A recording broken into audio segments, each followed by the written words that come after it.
Pernah beliau lihat Al-Quran yang tidak ada bismillahnya? Ya. Iya, kita sepakat ada. Itu di surah At-Taubah, Di surah di At-Taubah. surah Al-Bara'ah. Kenapa tidak ada? Karena memang di situ dilarang kita mengawali dengan bacaan basmalah. Ya.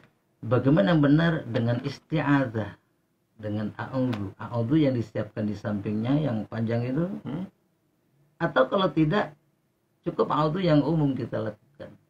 A'udzubillahi minasyaitonir rajim, bara'atun minallahi wa rasuli, dan seterusnya. Bismillah memang dilarang. Tadi tanya kenapa alasannya bismillah dilarang. Itu pertama tentang hukum bismillah. Di awal surah Barah memang sepakat ulama tidak boleh.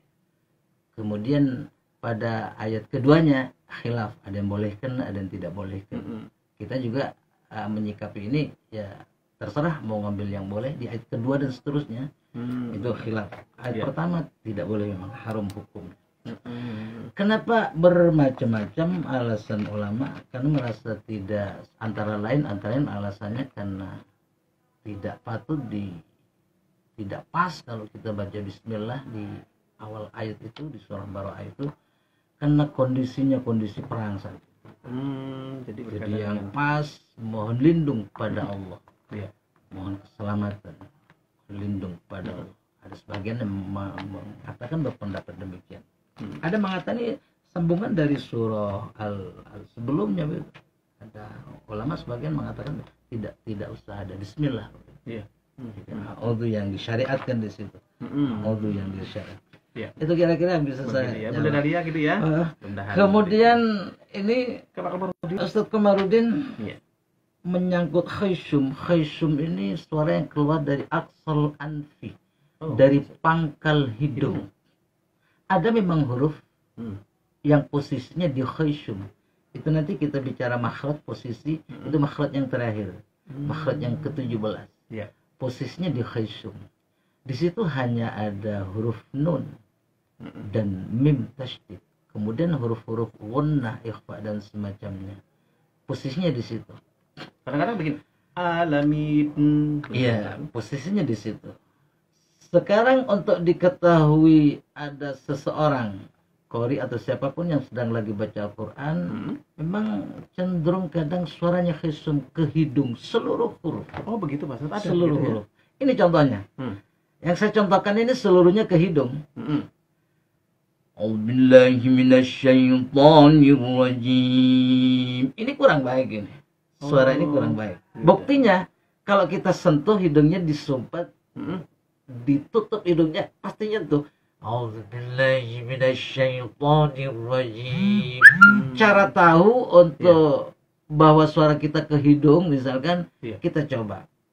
Kita tutup hidungnya, kalau nyentuh itu suara hidung, kurang bagus. Bagaimana cara melatihnya? Ya memang kita harus tutup ini. Lam jangan aja tuh.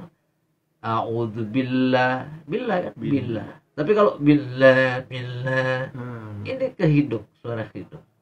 Tadi pertanyaan gimana cara melatihnya? Hidung kita ditutup.